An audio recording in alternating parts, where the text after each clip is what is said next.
This is the third revision video for Unit 2. So far we've looked at the problems that the Weimar Republic faced 1919 to 1923. We looked how Stresemann in the second video brought about slight recovery. And now we're looking at how Hitler came to power, because that seemed unlikely with the actions that Stresemann had taken. Now, fundamental to this is the Wall Street crash. I said at the end of the last video that German recovery was dependent on the loans that were coming in from America. And when Wall Street in America crashed, when the banking system collapsed in America, the American banks wanted their money returned. So that meant American money invested in Germany was to be returned, as soon as possible. This resulted in lots of German companies going bust, going bankrupt. And the result of that was that unemployment increased and output decreased. So Germany was in a really tricky situation. So much so that the government was unable to deal with the problems. The German banking system collapses and the middle classes lose their savings again.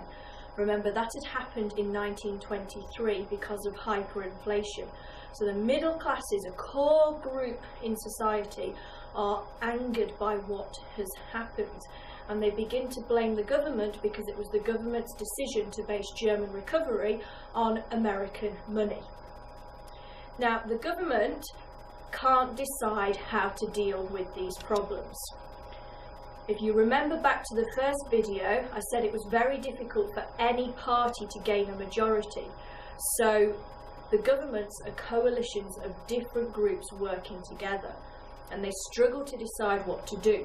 Should they raise taxes to pay higher unemployment benefit, because there's so many people wanting that unemployment benefit, or do they lower unemployment benefit itself? And they argue about this and they can't seem to make any decisions. So democracy does not seem to be working. And Bruning, the chancellor at the time, has to keep asking President Hindenburg to pass emergency decrees.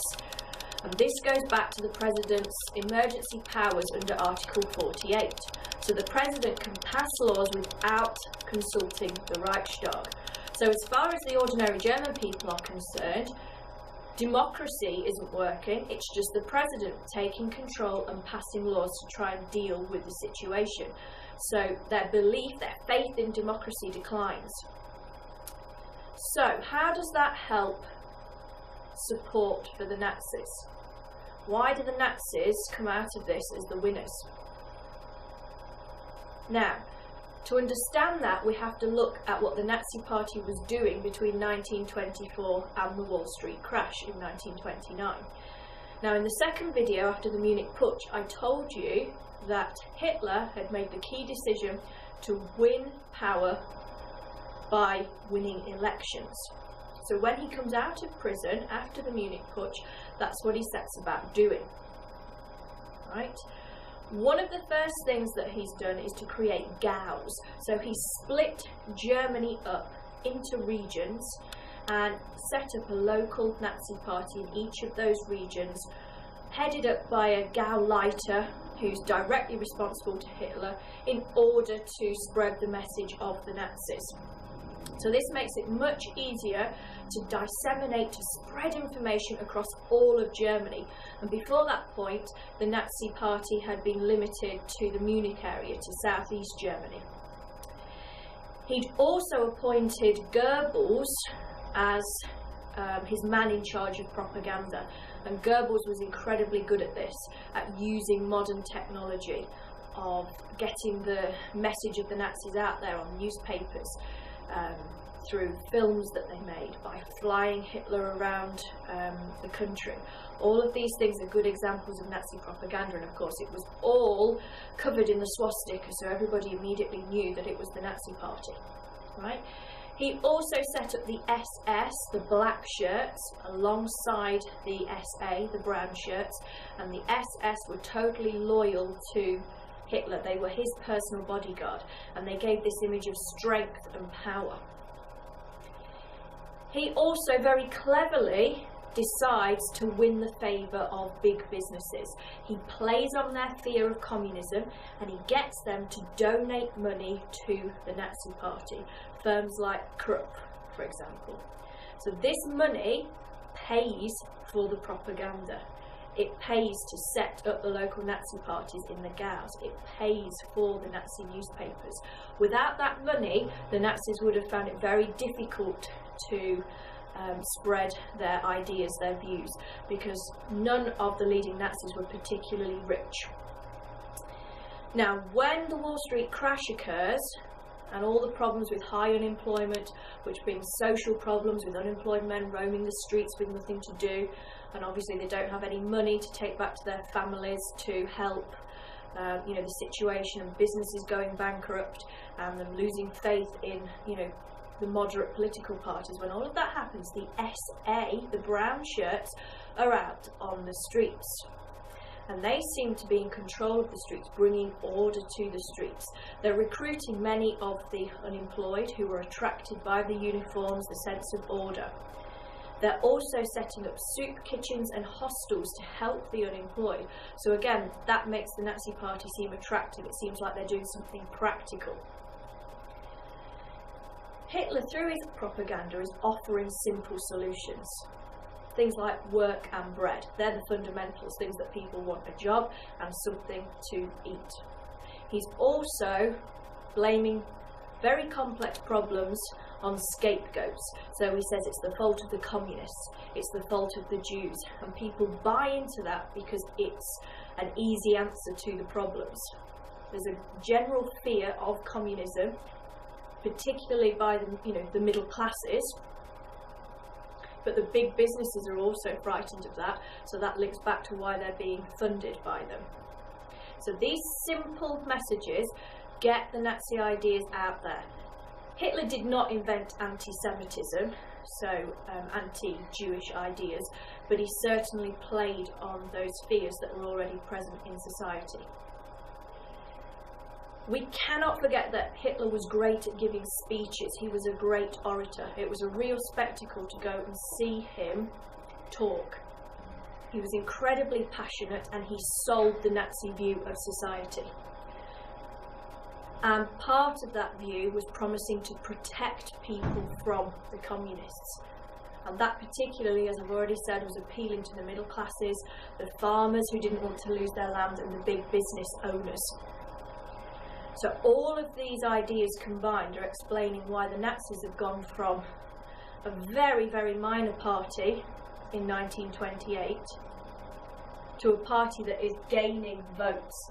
And if you look here, you can see that this colour here, 1928, the Nazis have hardly got any seats in the Reichstag, and then they gradually increase in size. So, let's look at the actual political deal that led to Hitler becoming Chancellor. The first thing Hitler tries to do is become president. There was a presidential election in 1932 and Hitler stood against Hindenburg. It goes to a second round of voting because Hitler polled so many votes in the first round, but overall Hindenburg wins. So that leaves the next general election. The Nazis do get the most number of MPs, the most number of deputies, and usually the president selects the leader of the largest party. But President Hindenburg decides to give the job to two other people first of all. First of all, you get von Papen, who again struggles to get anything done in the Reichstag and is relying on emergency decrees. He is then replaced by a man called Schleicher, who again can't get anything done, relying on emergency decrees, doesn't have the support of the Reichstag, and eventually is removed from post when he suggests that people are plotting to remove him, there's going to be a coup.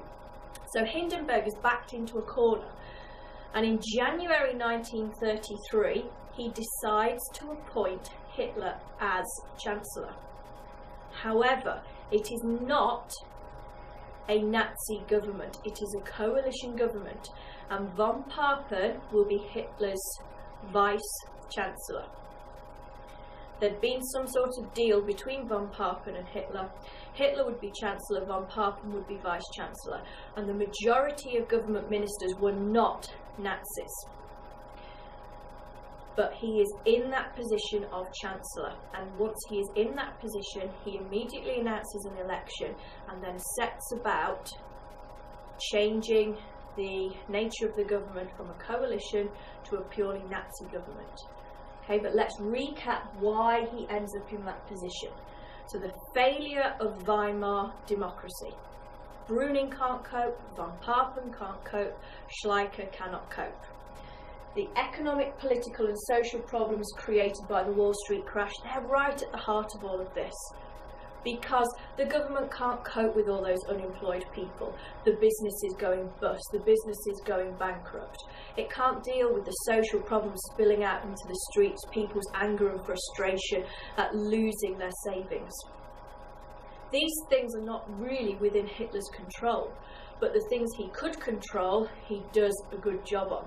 So excellent propaganda, setting up the GAUs, gaining money from the big businesses, and clear promises that will appeal to different groups. And people are prepared to give him a chance.